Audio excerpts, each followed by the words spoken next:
Naturally, the manager could talk to the person. If they've got some good managerial courage, they might have a conversation and say, hey, I want you to stop messing with this person. But there's other things you can do. I would frankly recommend a better solution is some kind of physical distance from that coworker. Yeah. That can either be actually moving offices or allowing more virtual work. Sounds like this person has got a lot of kind of stressful demands on her or his job. And if it doesn't require a lot of regular meetings, maybe they can do more work from home or work more virtually to get it done. That might solve some of the problem with the coworker.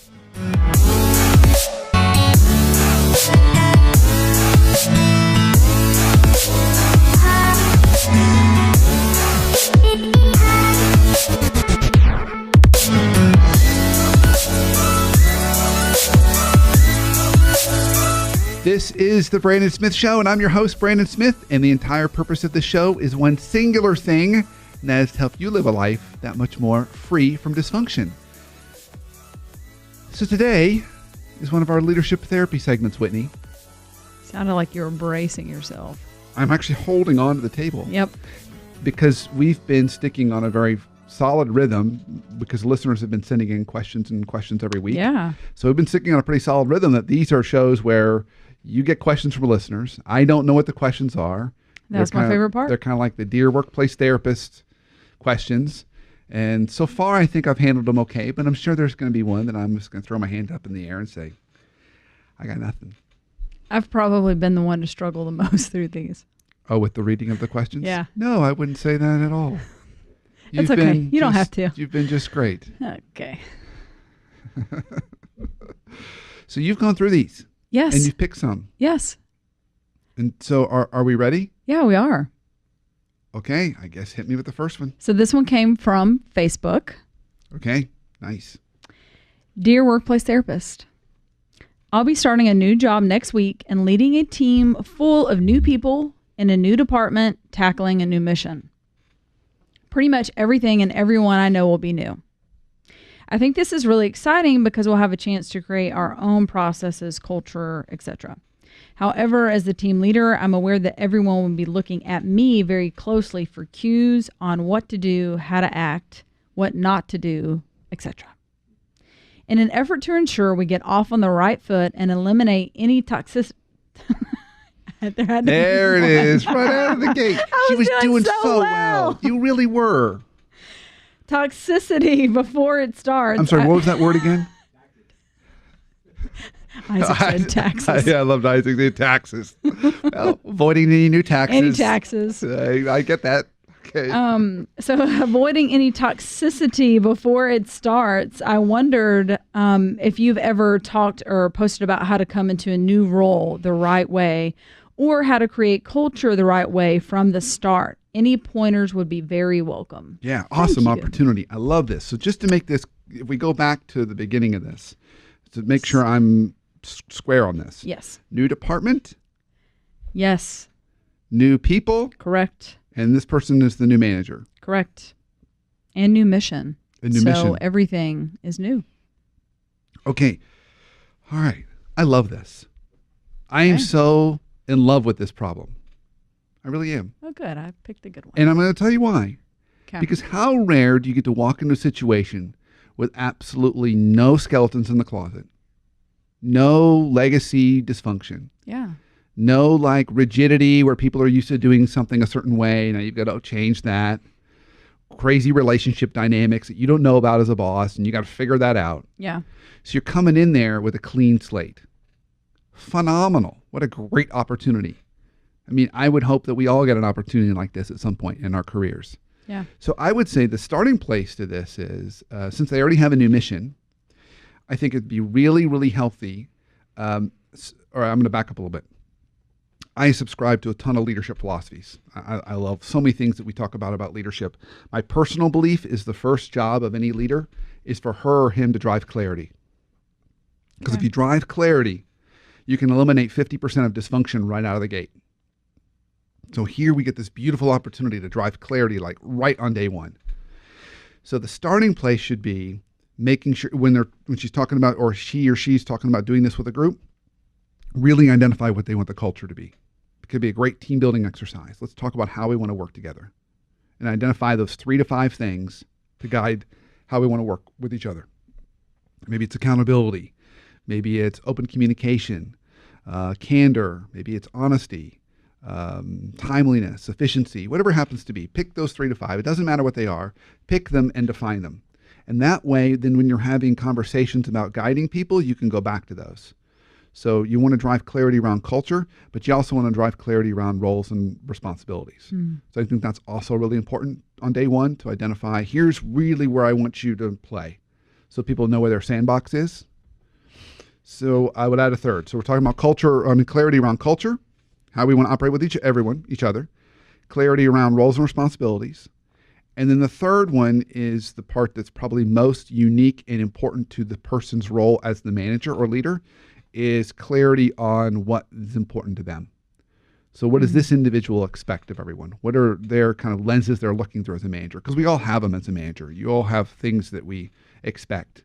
Yeah. That either we want to see done a certain way, or things that if they're not done a certain way or honor this value, we get irritated. So know your quote unquote user manual as a manager and communicate that. That's a huge gift. Most people, 95% of people will step up to that.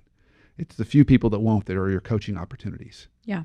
But if you're clear on what those are, that can really help. So I think it's a great opportunity. You're not kind of fighting against any legacy stuff. You get right out of the gate to make it really clear how you want to operate. And then the last thing I would say to this is create some kind of regular rhythm to circle back and reinforce those things. So maybe you have a weekly meeting, and every meeting you talk about one of the values that you establish as part of the culture. Just some kind of reinforcing mechanism is important. Yeah. Yeah, that was going to be a follow-up question of mine is, do you meet with everyone one-on-one, or can you have that overall first meeting together? Well, if everyone's starting on day one, I think it's important you have the first meeting together. But I absolutely agree with your point. One-on-one is really important, particularly around the roles and responsibilities part. Yeah.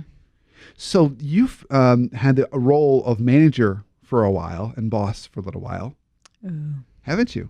Yeah. Yeah, right? And you've had to onboard people. Yeah. So when you've onboarded people and it's worked really well, what have you found to be really successful in those situations? One-on-one meetings. Yeah, right? One-on-one. And when you've had any situations or issues where it just wasn't a good fit, was there anything you think you could have done differently, or anything when you retrospect, you're like, yeah, had we had a meeting like this or talked about these things, that might have helped this? Yeah, I agree with that. And I would also encourage maybe keeping some notes when you have those meetings, because that's good to reflect upon, like what you talk about. And something you often point out is like, after you have a meeting, follow up what you talked about in that meeting in written form somehow. So like email. And that documents what you talked about, but it also gives the other person a chance that if they didn't understand something in there or misinterpreted it, maybe they thought of it a different way, they can come back to you and say, oh, well, I thought you meant this, and now I see from your email you really mean that. Yeah. Because in those first meetings are important, and we want to give a lot of grace to that situation. On the one hand, the person could be really overwhelmed. Mm-hmm. It's a new environment, lots of new stuff, lots of new stimulus. Like, not everything's going to stick in their head. Mm-hmm. On the other hand, there are folks who just kind of like to live in the gray. And if things aren't clearly spelled out, they'll find ways to just kind of do whatever they want to do. Yep. And so when you drive that level of clarity with that second follow-up, like that email, it's a great way of saying, nope, just in case you forgot, or in case you're trying to hang out in the gray, here's what's expected. It'll make things move much more quickly, get everyone aligned on the same page faster, which is really what we're trying to do. I love that question. It's a great question. I don't know about you flipping the switch on me there. Oh yeah, see, you're getting so much. This is how this is going to roll from now on. Okay. Thought I had you. She was a little uncomfy. Nope, I like that. I was. I know. Spring in a question. Are you ready for the next one? I'm ready. This one you're going to love, because I know you, Brandon Smith, and you love a good meeting.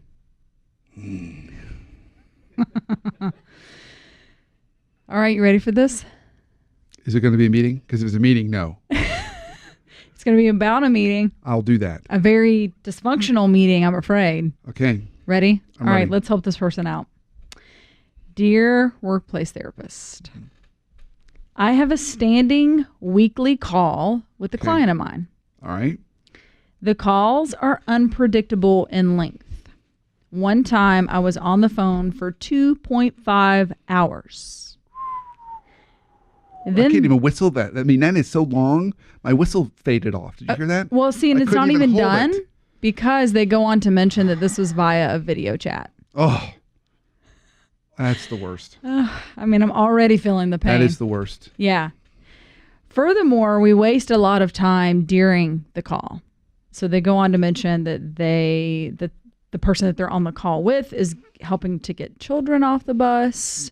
They're hearing dishes being cleaned in the background. Lots of other tasks are happening while this call is taking place.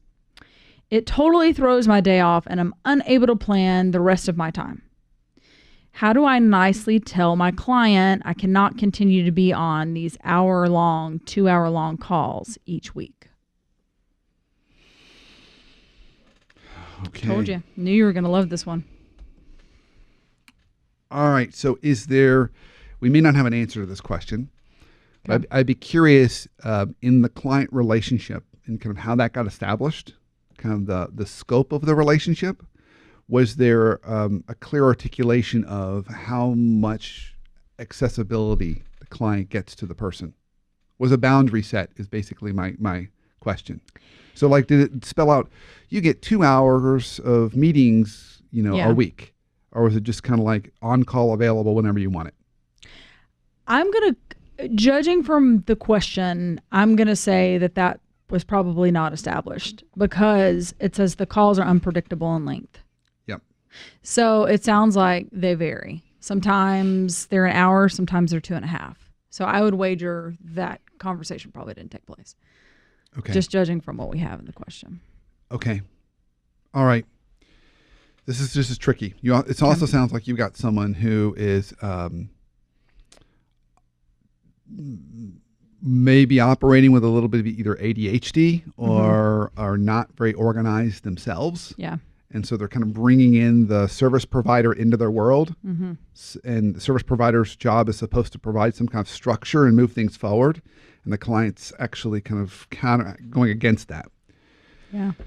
So my advice would be, this is all about client management. This is all about kind of resetting that relationship, but you've got to do it in a way where the person feels like it's benefiting them and not against what they want. Mm-hmm. So I would go back to them and say, hey, I've noticed some of our calls have gone pretty long, and that's perfectly fine if that's benefiting you, but that's taking away from our time to actually do some of the work. And I want you to get the most value out of the investment you're putting into this. So let's try something next week. Let's try and go for focus, kind of a 1-hour call once a week. And I'm happy to send out the agenda for that call that you can react to, and pick a time where you think you're going to have the most ability to kind of dial in, because I really want to make it most efficient as possible. So I can spend that additional time that we would be spending on the call actually doing work for you, because I think that's where you're going to see the most benefit. Would you be open to trying that next week? So offer it that way. So do they do that during the next call? Or is that a heads up email? I would do it as a heads up email, or Okay. even leave a voicemail or a separate call just to talk about that. Okay. Just to talk about that. If it continues to be an issue, then I might say to them, because of the nature of our contract, I really feel like we're spending more time on the calls than us actually being able to do the work for you. And I feel like that's not adding value for you. Mm-hmm. So if the calls are important to you, I can bring in one of my associates to be on the calls, but I'm not going to be able to do it. So maybe you find someone more junior who can be on the calls, and you can use your time in other ways. So that might be something else I'd recommend to this person, if that's available to them. Yeah. Because what I'm hearing is that it's just not a good use of this particular person's time, and they're trying to manage the client, and the client is not. This is a new world for them. They don't quite know how to do that, and it might just be it calms them down to have that call, but they're not thinking about it from a business perspective. Mm-hmm. And you've heard me talk about this before. When I'm in meetings, I'm kind of geeky. I think of those taxi meters popping over people's heads, and as soon as the meeting starts, everyone's hourly rates turns on. Yep. And so when you got, 2, 3, 4 people on these calls for 3 hours, that's expensive. So if they got a bill at the end of that, would they want to pay it? Probably not. Yeah. Probably not. They'd say, no, that wasn't a good use of my time. I was taking my kids out to the bus or picking them up. Well, yeah, but that person needs to get paid. So I think that's another, that gently you've got to get them to see that. Yeah. But they don't naturally see it. So that's going to be a trick. Okay, so I've noticed we're at break. Okay. So let's go into break. When we come back, we can kind of wrap this up, see if there's anything else we want to talk about on this one. Okay. And it sounds like you've got a couple more for me. I do. I've got them stacked up. Oh, that sounds intimidating. All right, so stay tuned. We'll be right back, and we will take on more of your questions after the break.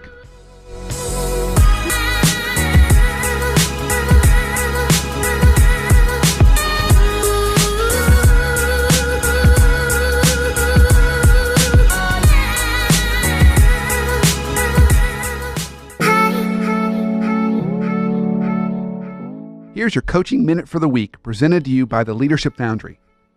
So building credibility is essential to us as leaders, both in terms of working with our team, but also in terms of building credibility with others. One of the easy ways to do that is to focus on being more responsive. How responsive are you to emails, whether it's from your team or other leaders? That is as a good friend of mine and regular guest on my podcast, John Kim, says, responsiveness is cheap currency. And what John means by that is it's really easy to do, but it goes a long way. I had a leader I worked with several years ago, and he would typically respond to emails 4 to 6 weeks after they were sent, and he had no credibility with his team. So here's a challenge for you. Work on your responsiveness. Can you respond to emails within 24 to 48 hours? Now, what that doesn't mean is you have to respond with an answer. It can just simply mean, hey, I got it. I'll get back to you by whatever date.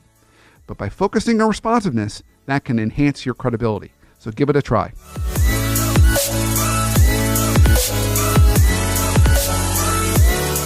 Welcome back to the Brandon Smith Show. Of course, I'm your host, Brandon Smith. And right before the break, we've been taking on some of your questions on asking some of your workplace challenges. And we had a really interesting one, complicated one, on managing a new client. So this person's got a client, and the client does not have very good meeting management skills, and on top of it, they're working out of their house, and so they're kind of, there's no boundaries. They're cleaning their kitchen, they're picking their kids up from the bus stop.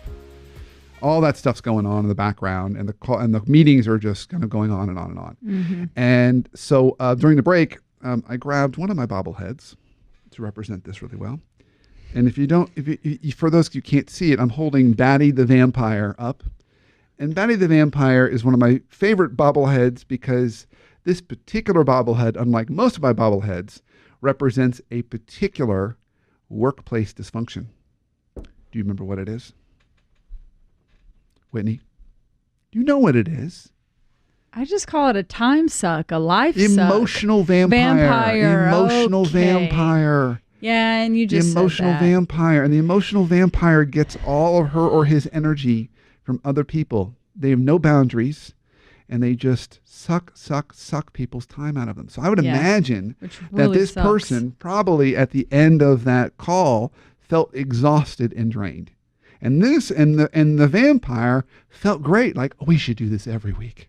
Wasn't that amazing? Least us forget this happened over video chat or conference or something. Okay, one more important. Yep, here it is.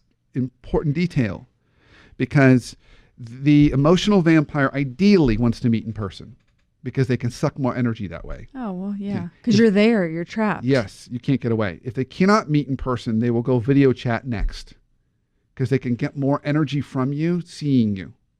Okay, then they'll go to phone. Phone is their least favorite choice because they can only get so much. Yeah. So phone might also be another option for this person, is switch to phone. I do that sometimes if I think I'm going to run into, they'll send me a Zoom link, and then I'll just use the dial-in number and then call in so they can't see me. Nice. And they're like, where are you? We can't see you. Oh, yeah, I'm sorry. I'm having issues with my laptop at the moment. Do we have It doesn't want to show you is the issue. Ghost bobblehead? So disappearing. Those would be all some recommendations. But I do think the last thing I would add to this is Yes. great learning for this person from now on with new clients. Set that boundary. Say you get this many hours of meeting call a week. If you want more than that, we can negotiate that. Yeah. But your contract stipulates this much. And the reason for that is so that we can be spending less time talking and more time doing the work for you. Because your contract only stipulates so much. Yeah. That one really bothered you, didn't it? Yeah. Well, I don't like people who abuse other people's time. Oh, that's true. Time's our most precious resource. Yeah. That's like stealing your money. It's not right. Well, and you kind of think too, like, oh, not that big of a deal. You're just sitting on the phone, but it is. It's like standing out in the sun. You can do nothing and go stand out in the sun in Atlanta in July and get tired. That's kind of how sitting on like a meeting like that is. Well, and it's an awful combination of both you're getting drained, right? Yeah. But then also your anxiety's going up because you feel trapped. Yeah. So you're getting drained and your anxiety's going up. Who wants that cocktail? That's no fun. That's true. Okay. We better move on or I'm going to keep on ranting on this one. This one gets me fired up. All right. Meetings are enough to get me going. Ready for another one? I'm ready. I like this one too. This one's good. All right. All right. Dear Workplace Therapist. Okay. My company recently relocated my job function to an office across the country. I was offered the transfer, but I have young children and family located nearby our current home, so I don't really want to move. I've been with the company over 10 years. How should I determine whether or not I should go? I hear a song in this. Should I stay or should I go? Signed, Reluctant to Relocate. Reluctant to relocate. Should I stay or should I go? That is the question. All right. So this is an interesting one because this one is a super common. Super common. Yeah. If you are part of a publicly traded Fortune 500 company. So you all have heard me talk about this before. I'm going to stay on this. If you think you've got job security because you work for a large publicly traded company, that is not true. That is not true because the way you're going to make your profit targets, if you're publicly traded, is you're going to cut your expenses. Because there's only so much growth happening at that size company. It's fairly flat from a revenue standpoint. So the way you cut those, you cut your expenses is you do your number one expense, which is people, which is why you're seeing, you pick a Fortune 500 company today, and I can guarantee you probably in the last 12 months, there's been some version of rounds of layoffs. That's how they're hitting their targets. And what they're trying to do is they're trying to do different kinds of consolidations and org realignments. So they're saying, we don't want to be regional, we're going to be centralized. So there's that's a common one. Or no, we've got too many kind of corporate offices, we're going to move around job functions. So this is the common thing. So this is a messy problem because you have some interesting dynamics. So one, you say, okay, well, let's say this person's they've been they're 10 years already. Let's say they're kind of a mid-level, mid to senior level person, director level maybe perhaps. And you say, okay, well, that's pretty good salary. And so they've kind of got a guaranteed job if they're willing to move their family across the country. Mm-hmm. Okay. So on the surface, that might sound safe, and that's good. There's some other dynamics in play. Their families where they live right now. And they don't really want to move, and their kids might be established, all those kinds of things. But they have been with this company for 10 years or more, and so you may have some kind of retirement or invested in some way or another. There's an aspect to this that I don't like. So it's a lateral move, which is somewhat risky. So we don't know what the costs of living expenses and that change can be. Yeah. But the other thing that I would be really curious on is, and here's the part that I think is probably the most important question to ask. Who would your boss be when you make that move? So in most cases like this, you're getting moved into a department. Let's say it's in Los Angeles and they're based here in Atlanta right now. They're moving to LA. It's a department consolidation and with a brand new boss. That would scare me. Mm-hmm. That would make me very uncomfortable because if that boss decides they don't like you, now, 6 months later, now you're being let go. Oh, and guess what? Now you live in LA. And you got to either move back, which is going to be expensive, or try and find a job where you don't have a network. And we've talked on our show before, the importance of having your personal network and nurturing it and growing it. And I think this is a good example of that, making sure that you're kind of growing that. So if I was this person, my recommendation would be, see if you can figure out who your boss is. And if you know and trust that person, this could be an okay option for a period of time. The other thing would be to start looking around in wherever you live currently, whether it's Atlanta or wherever it happens to be, and see if you can kind of find another job. And the third one is consider where you want to go. We haven't heard this as part of the story. Where does this person want to go in 5 years or 3 years? Would that move to the other office help them get there? Or is there maybe a quicker way? So if they're in a big Fortune 500 company, and let's say they're director and their goal is to be VP in 2 years or 3 years, it's probably not going to happen. I mean, it usually takes 2 to 3 years to get to senior director and then another 2 to 3 years to VP. You could get to VP a lot quicker if you went to a medium-sized company and made the move now. So maybe they can find a smaller company that's more local, that's more like a medium-sized company, that they wouldn't have to worry about this kind of relocation or this kind of downsizing. That doesn't happen as much in medium-sized companies, particularly if they're privately held. And they could get a higher job title and more job security. Might even pay the same, maybe even a little bit more. So I would look at their options before they did this. But the key is, who's your boss going to be? Because if that person knows you, you've got more stability. If you're working for somebody you don't know, I would not want to take that gamble, me personally. Yeah. It's a good answer, Brandon. Workplace therapist. Well, I don't know. We'll see.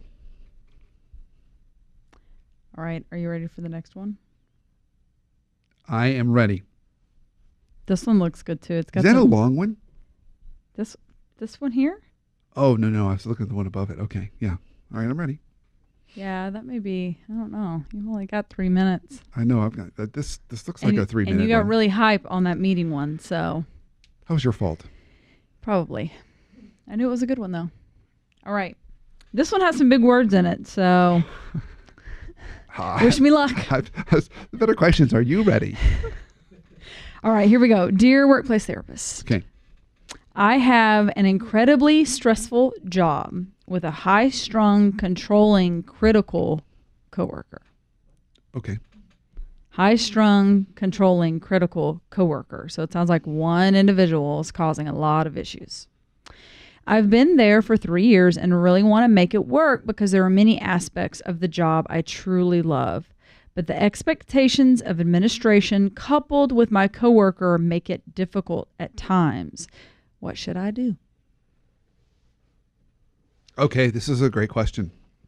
I picked it. They're all good questions. I think this is a great question because it has a very simple answer or a simple first step. Okay. This is absolutely the responsibility of a manager to help this person solve this problem.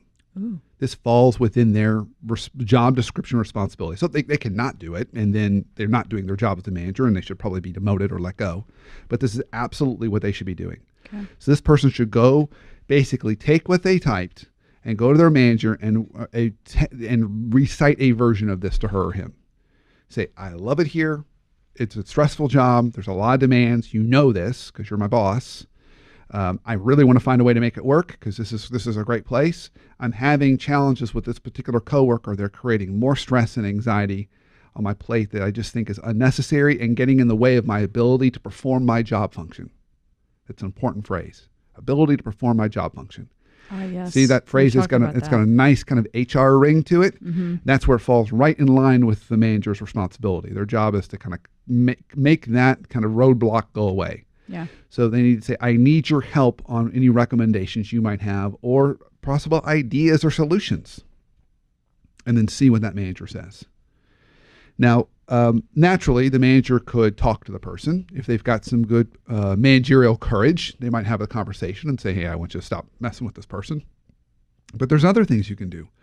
I would frankly recommend a better solution is some kind of physical distance from that coworker. Yeah. That can either be actually moving offices or allowing more virtual work. Sounds like this person has got a lot of kind of stressful demands on her or his job. And if it doesn't require a lot of regular meetings, maybe they can do more work from home or work more virtually to get it done.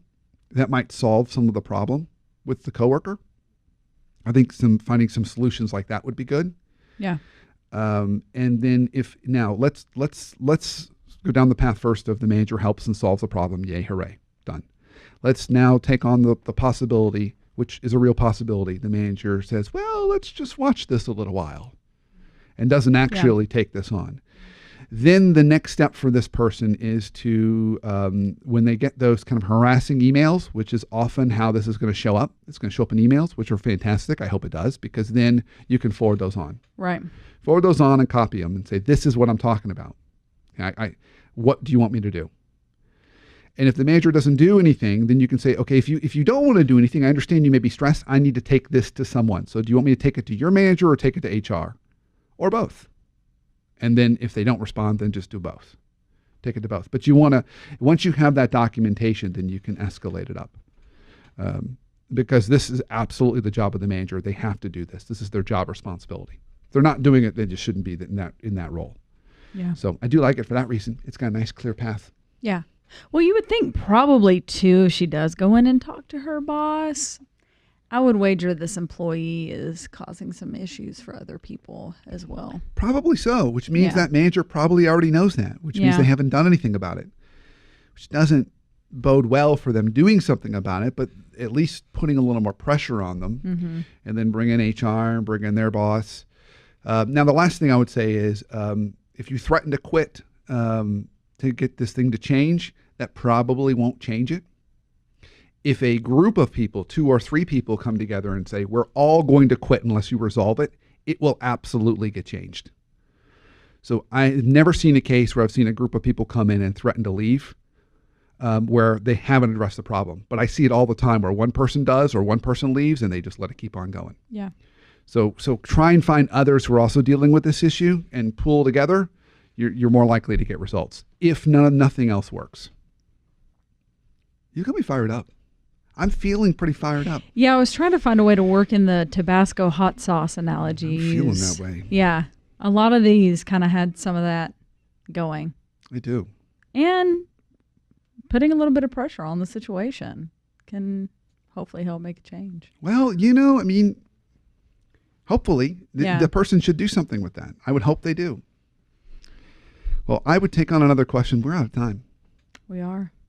We're out of time. We had good ones. We had some really good ones.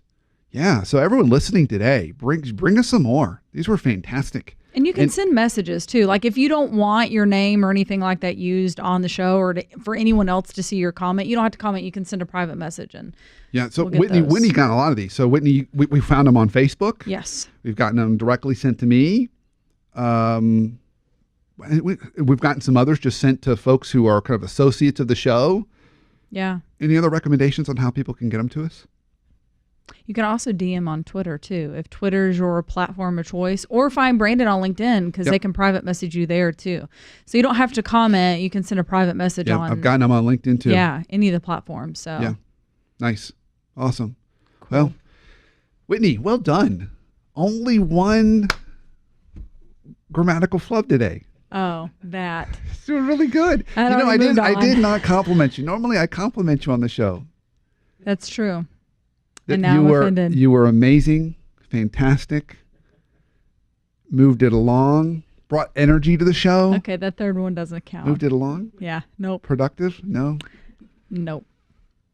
You lit up the room. How about that? Does that work? I'll take that. Actually counts for like 5. Oh, I get 5 for that. Yeah. Okay. Yep. I'll have to think of some more for next time. Please do. And thank you for listening and watching the show. Keep up the fight against dysfunction every week. Send us your stories. Send us your examples. Send us your challenges. We'll take them on in a future leadership therapy show. And, of course, catch a new show every Sunday at 7:30 p.m. on iTunes.thebrandonsmithshow.com and live on Facebook.com/Brandon Smith WPT for Workplace Therapist. And hopefully you've enjoyed today's show. And if you have, which I really hope you have, please rate, review, and subscribe on iTunes. That's how not only our show gets new people, but allows us to kind of grow our tribe and grow that group of folks like you that are trying to fight dysfunction and make our workplaces and lives all that better. So until next time, have a great week and an awesome life.